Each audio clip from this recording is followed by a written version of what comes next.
రాజన్న సిరిసిల్ల జిల్లానే తీసుకుంటే ఇక్కడ జిల్లా కేంద్రం ఏర్పాటు కావడం వల్ల కొత్తగా మాకు ఎన్నో అదనపు హంగులు వచ్చినాయి.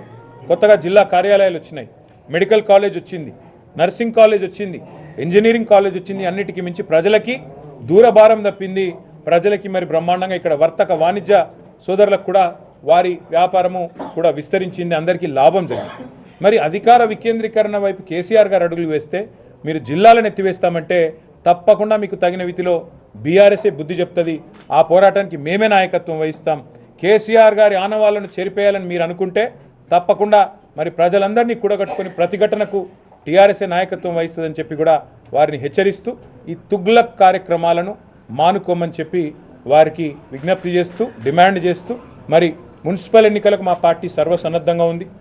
బ్రహ్మాండంగా ప్రతి మున్సిపాలిటీకి ఒక ఇన్ఛార్జిని కూడా పార్టీ పరంగా వేసుకోబోతా ఉన్నాం.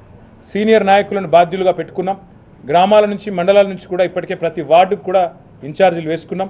సర్వసన్నద్ధంగా పార్టీ ఉన్నది. అన్ని రకాలుగా కూడా మరి ముందుకు పోతాము. తప్పకుండా మంచి విజయం సాధిస్తామనే ఆశాభావంతో ఉన్నామని తెలియజేస్తూ ఇంతమంది పత్రికా మిత్రులు వచ్చినారంటే అది ప్రత్యేకమైన కారణం. ముఖ్యంగా మా కరీంనగర్ నుంచి కూడా వచ్చిన మా సోదరులకి